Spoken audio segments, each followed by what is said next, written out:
Okay. We're beginning a new unit this morning. We're going to be looking at the book of Daniel at a trying time for the people of Israel, for God's people. And as we look at this, I want us to think, first of all, as we begin this morning's lesson, about the question, do hard times build character or do they reveal character?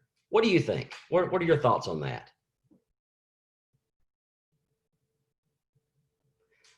And I guess I would need to unmute you if I'm going to ask a question. I said it can go either way. Both. You're right. I think it can. It can be either, or perhaps both. Yeah, I think sometimes the difficulties bring out what is already there.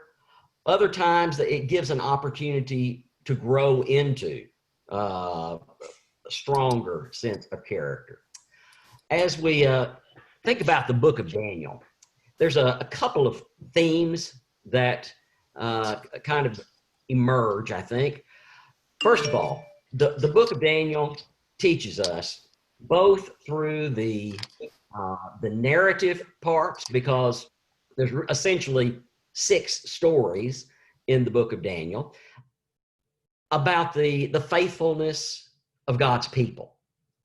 And then through a pretty challenging set of prophetic visions, 4 of those, it emphasizes God's faithfulness to his people.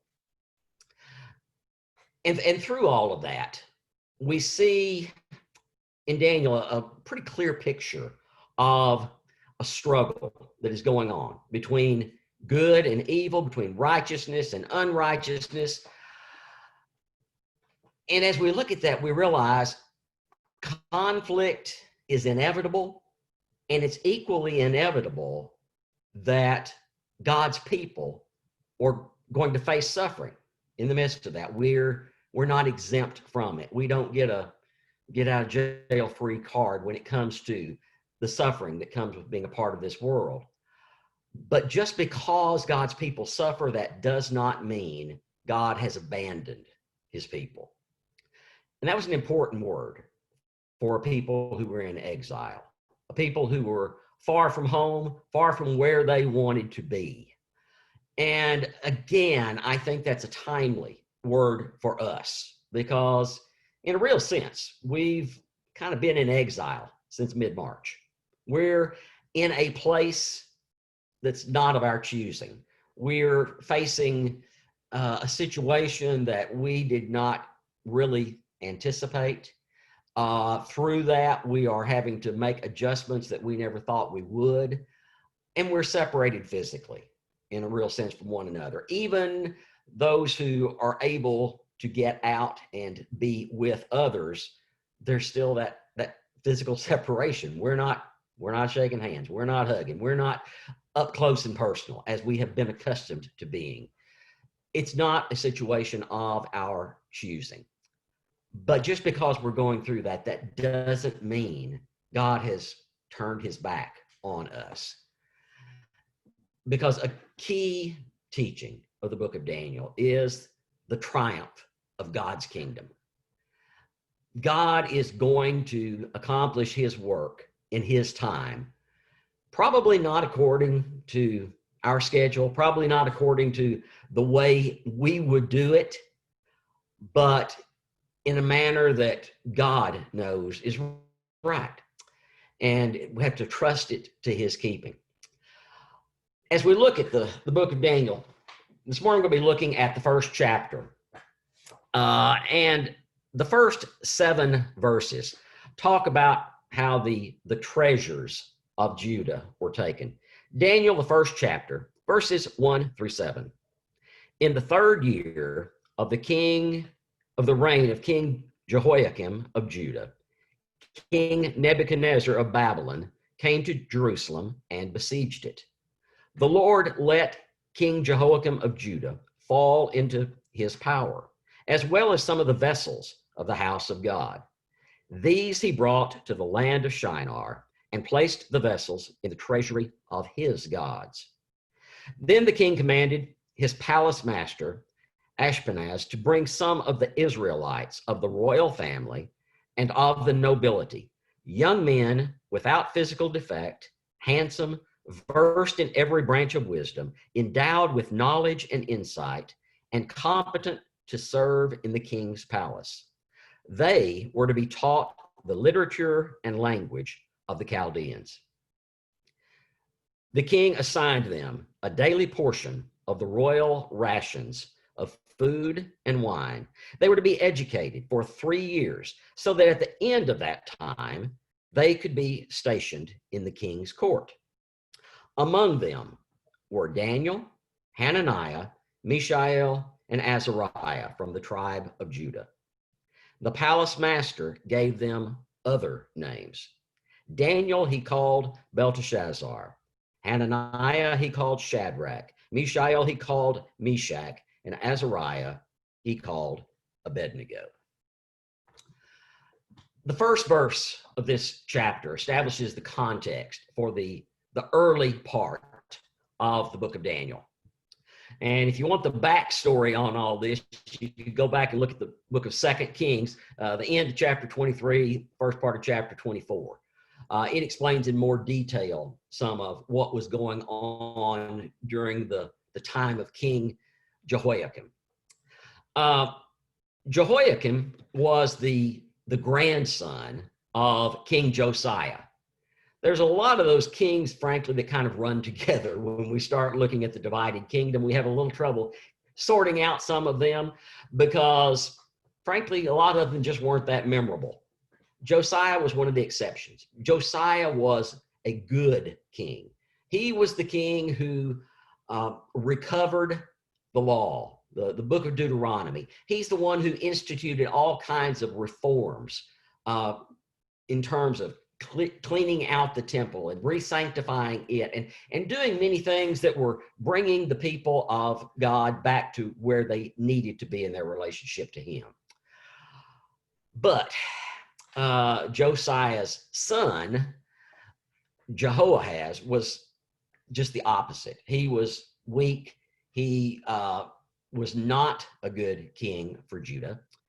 And as time went on, Pharaoh Necho of Egypt placed his son, the son of Jehoiakim, pardon me, the son of Jehoahaz, Jehoiakim, on the throne. He was really a puppet king in a real sense. He renamed him Jehoiakim. He placed him on the throne of Judah as someone he could manipulate. But one thing about Jehoiakim, he always kind of, had his finger to the air to see which way the wind was blowing. He saw that Nebuchadnezzar, who was at that point the crown prince of Babylon, was doing well. And so he decided to establish an alliance with him. But then when the two kings became at odds, the Pharaoh of Egypt and the king of Babylon, Jehoiakim chose unwisely. He double-crossed Nebuchadnezzar. He went back to Pharaoh Necho, established an alliance with him, and then at the Battle of Carchemish in 605, the Pharaoh and his armies were soundly defeated by Nebuchadnezzar and his armies. And it was subsequent to that Nebuchadnezzar besieged Jerusalem because of that double cross that the king of Judah had pulled. Verse 2 begins by saying, the Lord allowed, or the Lord permitted, or some translations even say the Lord caused Jehoiakim to be taken away to Babylon, at least temporarily, along with the treasures of the nation. And when it talks about the treasures, it's really a twofold thing. It's speaking first of all about the precious vessels from the temple. Those things, the golden candlesticks, all of the things that were so meaningful to the people of Judah were plundered and then taken to Babylon. And then, even more to the point, the best and the brightest, the young people who were of nobility, the young people who were physically attractive, who were among the sharpest tools in the drawer, the ones who were showing exceptional promise, those who were real leadership potential, he took out of Judah and took them to Babylon. And the idea with both the vessels and the young people were to mingle them with the things in Babylon. The treasures from the temple were taken and put in the treasury that was devoted to the false gods of Babylon. The young people who were taken out of Judah were educated in the ways of Babylon, trying to assimilate them into Babylonian society. Let's stop for just a second, talk about that. Why do you think the king of Babylon selected this certain group of young people to be the first who were taken into exile? A lot of times we think about the exile being kind of like the Exodus, where everybody left at once. Actually, it was a three-stage process in terms of the exile. And the first group that went was this promising group of young people. Why do you think he did that first? Any ideas? Louise? Louise, I think your microphone's muted. Yes. Okay. I'm sorry. I think one of the reasons could be that he didn't want them to get caught up in the battles, that he didn't want to lose those resources. Okay. He recognized that they could be a valuable resource for Babylon. He didn't want to lose that opportunity. Yeah, okay, that's good. What else? Oh, go ahead. Then they can go back to their old country and start influencing the old country. All right. Part of it was not so much go back as when the rest of the people of Judah came into Babylon. You're right. They were already, his idea was they would have already bought into Babylon. They would have already become part of the leadership of the nation. And so they would win over the hearts and minds of their fellow countrymen from back home. I think that's a key thing. Anything else come to mind? Good public relations, I guess. Well, yeah, you're right. It was, in a sense. It was winning over these captive people. And so he selected this very select group. This group of young people who were the most promising leaders of the rising generation. These young men of noble birth, handsome, self-assured, who were capable of becoming leaders in the nation to which they were going. And he thoroughly immersed them in Babylonian culture, taught them the literature and languages of Babylon, gave them everything Babylon had to offer, with the idea that after 3 years of that, then they would enter into the king's service. They would become part of his court. These select Hebrews, we don't know exactly what their age was, but probably mid-teens, because they were young enough to be malleable, to be taught, to be shaped into good Babylonians, so to speak. But at the end of the 3 years, they would be old enough to begin accepting responsible positions when they graduated. And as part of that, they were even given Babylonian identities, which was not altogether unusual in that day and time. When a king conquered an enemy, a lot of times both the place names and the names of people would be changed to reflect the new regime. to demonstrate the superiority of the king of that nation. The story is focused specifically on these 4 young men: Daniel, Hananiah, Mishael, and Azariah. Each of those names contained a testimony to their faith. Daniel, the name meant God is my judge. Hananiah meant the Lord is gracious.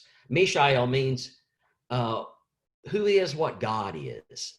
And Azariah meant the Lord is my helper, or the Lord has helped.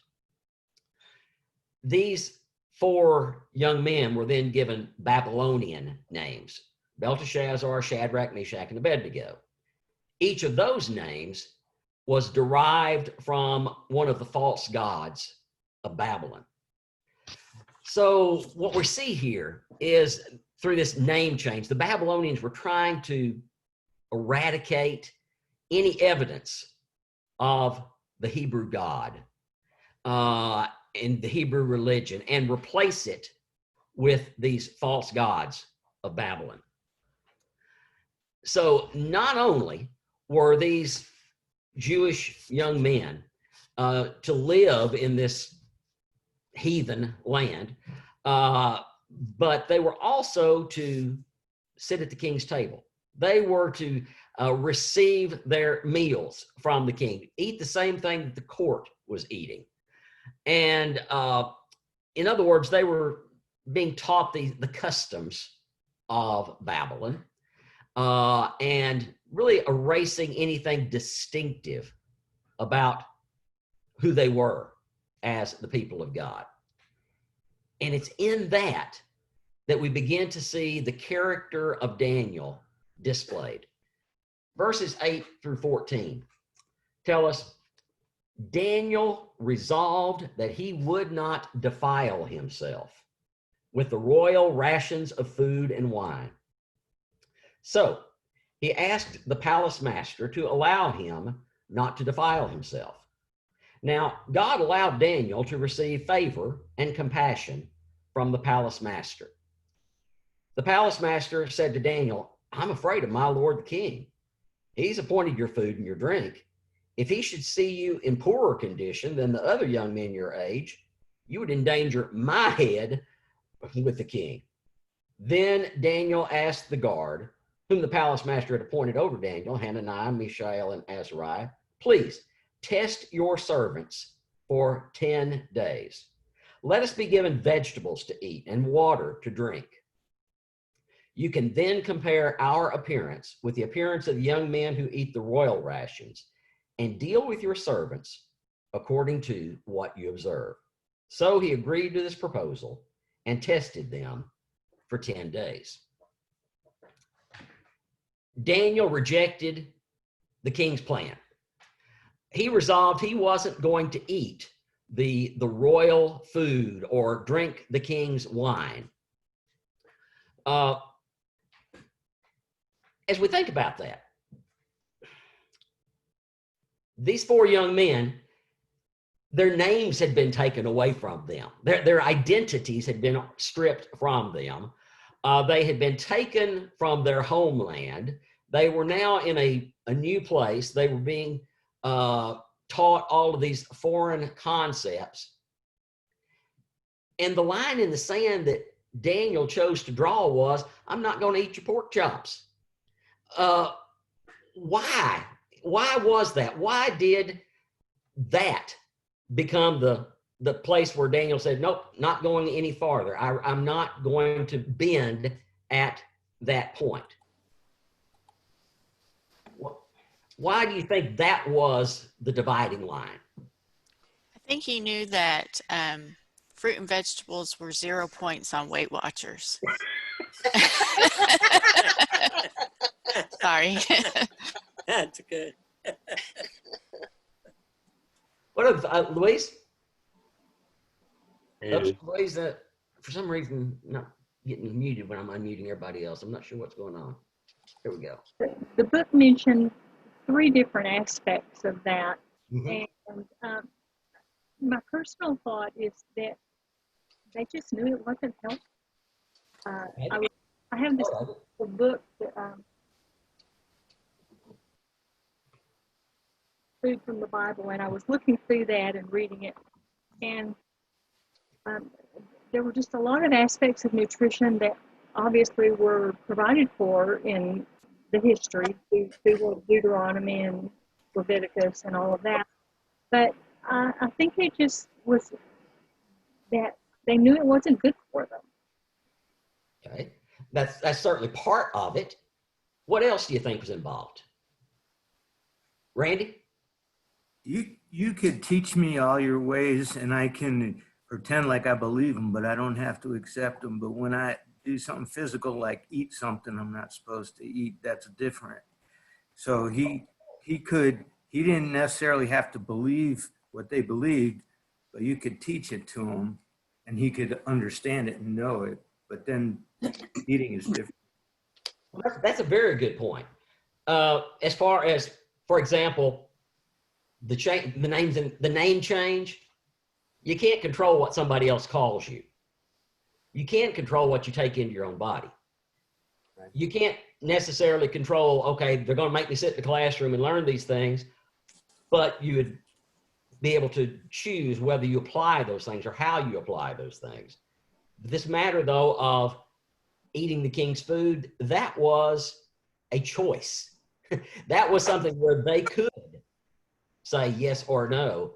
And so that was a big part of it. I think that's a very good insight, Randy. What else? Yeah. I think too, the Jews grew up with a certain diet that God told them to eat. So he's being loyal to God. He's doing what God has commanded him to do. And then he tells the guy, well, okay, after 10 days, look us over and see how we're doing, and that's going to be a testament to God that, maybe not to the eunuch or anybody else, but it should be a testament that God's going to take care of them because they were faithful and because they did what God told them to do and what they knew God wanted them to do. And so that in turn is going to be a testimony to them to say, well, maybe what I believe isn't wrong. Maybe what you believe is wrong, I don't know if that makes sense. I don't know if I'm conveying what I'm trying to think, but that they might go, wait a minute, these guys are onto something.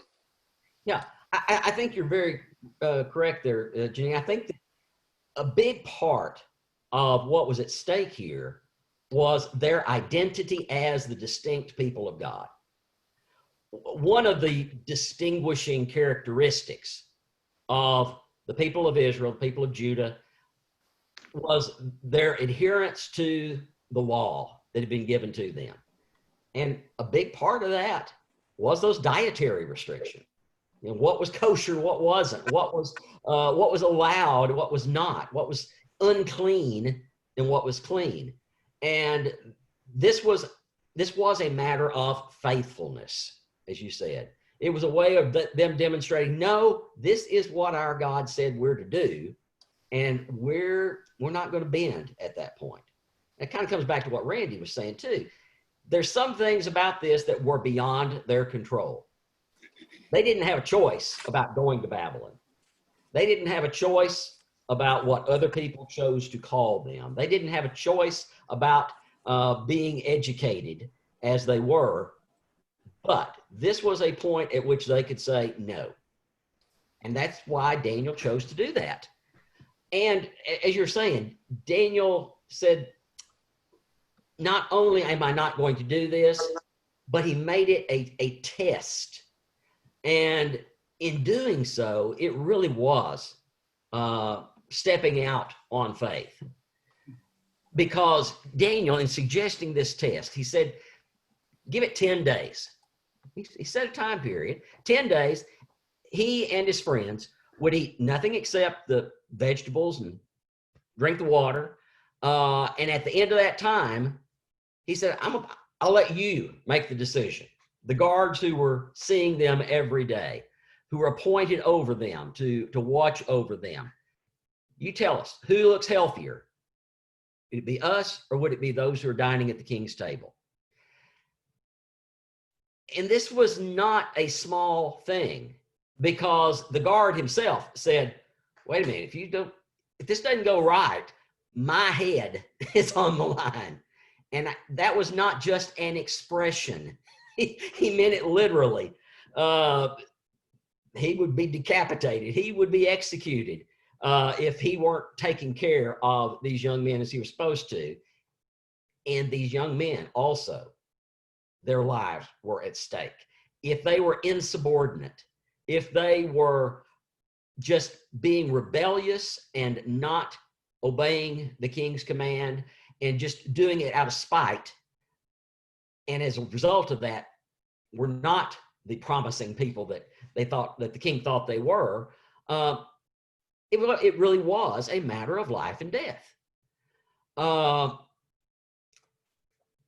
One other thing about this passage that kind of strikes me, there were 4 young men involved. Daniel was the one who spoke up. He was the one who resolved, purposed in his heart, I'm not going to defile myself. I'm not going to eat at the king's table. But then when the test was proposed, it wasn't just Daniel, it was Daniel and his 4 friends. I think that tells us something about how courage can be contagious. When one person is willing to take the stand, when one person is willing to resolve to do what is right, it enables, it empowers others to say, yeah, I'm on board with that. I agree. I am willing to stake my life on it as well. We have to wonder, if Daniel hadn't spoken up, would the others have done so? Was this a matter of all 4 of these young men from the beginning had that resolve, or did Daniel's dedication help build the faith of his 3 friends? We can't say for sure, but we know later on, based on what's happening just a couple of chapters down the way, that if this was a newfound resolve for the 3 friends of Daniel, it went deep. It made a difference in their life because they were willing, not too far down the line, to again risk their lives over something far more vital than what they ate at the king's table. They were thrown into a fiery furnace for refusing to bow before the idol of the king. So we see here that the courage of one had an impact on others. And I think it also allowed them to see that faithfulness in the small things, faithfulness in the things that we might not consider as consequential, make a difference when it comes down to the real issues, the things that are truly important. Well, we see the commitment of these 4 young men affirmed in verses 15 through 21. At the end of 10 days, it was observed that they appeared better and fatter than all the young men who had been eating the royal rations.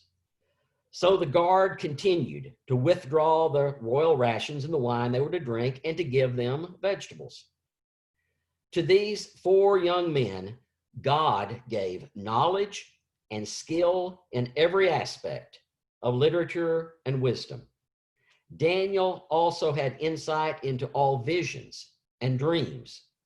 At the end of the time that the king had set for them to be brought in, the palace master brought them into the presence of Nebuchadnezzar, and the king spoke with them. And among them all, no one was found to compare with Daniel, Hananiah, Mishael, and Azariah. Therefore, they were stationed in the king's court. In every matter of wisdom and understanding concerning which the king inquired of them, he found them 10 times better than all the magicians and enchanters in his whole kingdom. And Daniel continued there until the first year of King Cyrus. At the end of the 10-day test, Daniel and his 3 friends unquestionably looked healthier, looked better than the others who had eaten the royal food and drank the king's wine. One thing that we kind of glossed over early on when we were reading up in verse 6 was when it's talking about the best and the brightest from Judah being taken to Babylon. It said, among them were Daniel and the other three. They weren't the only ones. These were not the only young men who were taken out of Judah, but these were the four who took a stand. These were the four who made the commitment, who were faithful enough that they would not bend at this point in their walk with God and accept what the king wanted them to do. And because of that, because they were faithful, they were rewarded with these positions. Because of this, they grew in their understanding. Because of this, because Daniel was the one who stepped forward, God also went beyond that and gave him special abilities. It talks about his ability to interpret dreams and visions, which we're going to be talking about next week.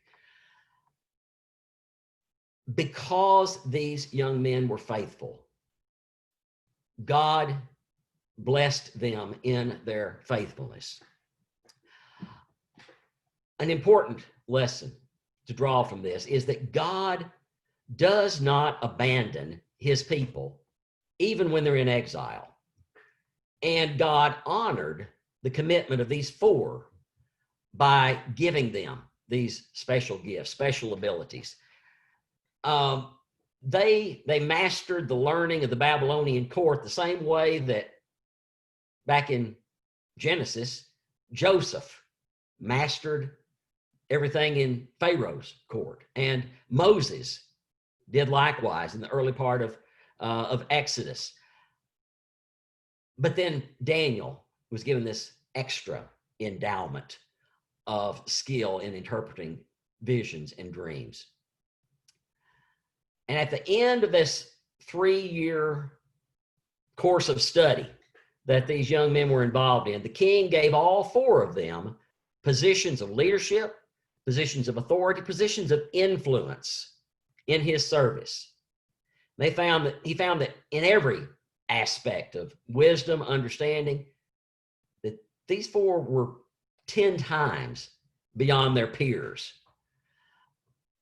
And it says even that Daniel continued in his service, not only to Nebuchadnezzar, not only to the kings that followed, Darius and all the others, but on down to King Cyrus, the Persian. Daniel's stay outlasted the Babylonian Empire.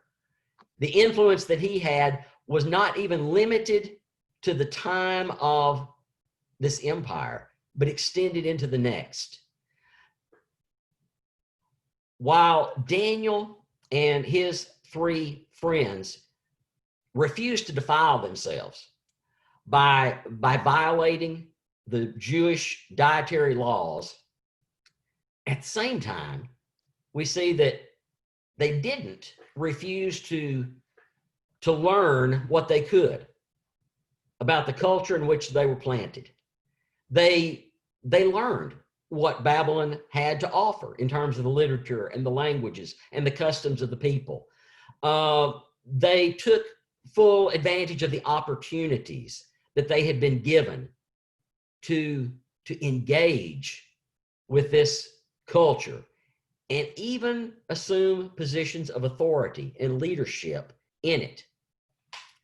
I think there's a lesson there for us as well, that we're not to cut ourselves off from the world around us. We're not to isolate ourselves in the sense that we don't have anything to do with the rest of the world, but rather we're to learn what we can about our neighbors, learn what we can about the cultures around us, so that we can be a positive influence to them, so that we can share the gospel with them, so that we can make a difference, not only among our small circle, but in the greater society as well. Again, we come back to this idea. Daniel and his 3 friends, and for that matter, however many other young people of Judah had been taken into captivity and exile, they were in a place they didn't choose. They were in a situation that was not of their own making. They were in a place where they were unfamiliar with the ways of the Babylonians. They were having to learn a lot of new things, but they thrived in the midst of it. At the beginning of the lesson, I was talking a little bit about how, in a real sense, we have been in a period of exile since mid-March. We have been in a place we didn't choose to be. We are in a situation that we really didn't want to be in. We're doing things differently than we've ever done them before. And yet, God can bless us in the middle of that. Think about the outreach that we have right now that we didn't have on March the 1st, in terms of being able to enter into some homes with our worship services and the Bible studies that Daniel's leading. If you're watching the broadcast and you start looking at some of the people who are watching it, there are names that I only know because they're a friend of a friend, or they're a former church member, or they are somebody who just happened upon us. And yet we're having an influence there. I don't know about you, but till a couple of weeks into the pandemic, I had never used Zoom. I was not familiar with it, and I'm still learning the ropes. But we're learning technology that we didn't have in our back pocket before. We're learning things, ways to do things in different ways. Some of them we're not going to do indefinitely. I mean, Lord, I hope we're not going to be wearing these things forever. But for however long we need to, we're going to, because that's how we show love for neighbors now, right now. That's how we demonstrate our care for others. And so it's really a witness when we do that, because it's saying, I don't just care about myself, I also care about not exposing you. And so there are things like that that may be for a season. Hopefully there's going to come a time when we get to actually meet in the same room again on a Sunday morning and study the Bible together. I hope that we're not forever going to be doing it this way. But for now, it's what we have, and we're benefiting from that. We still are learning, we still are enjoying being with each other, even in this limited way. Then there are other aspects, like the Sunday morning worship, that's going to continue for the duration, because that is something that we've learned the value of, and we're going to keep on doing. So I think as we look at our own time of exile, we need to consider, what can we learn from this? What can we take from this that we can use for God's glory? What can we take from this that we can continue to use as a tool for ministry? When the time does come that we're a little more free in our movement, a little more free in our contact with each other, what are some lessons learned along the way that we don't just leave behind with the surgical mask and the 6-foot distancing, but that we can continue to apply, just as Daniel and his 3 friends took from that experience in Babylon what was valuable, and rose to positions where they could influence others for good. What thoughts do y'all have about this lesson? Maybe something in reading these verses that spoke to you that we didn't talk about that you want to share.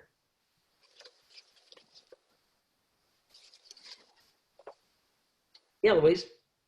I think one of the benefits that I've noticed is having the combined worship service again, rather than having two separate worship services. I think it makes us feel stronger, and it helps us to realize that we're all together again. Yeah, I think you're right. I think particularly right now, whether that's something that continues or not, certainly for this season, for this time, we need to all be together as much as we can, however we can.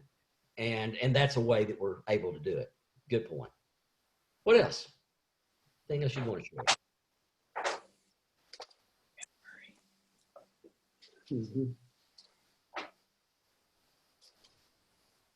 Yes, Betty? For me, during this time, there's been so many people that have called to check on us and also to bring us things, that they thought we needed. But the thing about it was that they were the contact of people you normally would not have a contact with during the week by a call. I mean, we've even gotten some cards. And I think that's something that, to me, I thought, we need to do this all the time. We need to check on people periodically instead of just waiting till you see them at church. So that part, I think we need to still do, to reach out to people, to let them know they're being thought about and they love them. Good point, Betty. Yeah, that's something I think we need to be learning from this, that we ought to continue when it's all said and done. That's a very good point. Some are doing that better than others right now. I wish I were doing as good right now as I did the first 2 or 3 weeks. But yeah, you're right. Anything else? The first few weeks in, Robert called and left me a nice voicemail that was extremely encouraging to me. And that's something that I should echo to others. And I'll try to call Sabrina later on today, but the value in that was way more than anything before, I think. Good testimony. Good word. Anything else?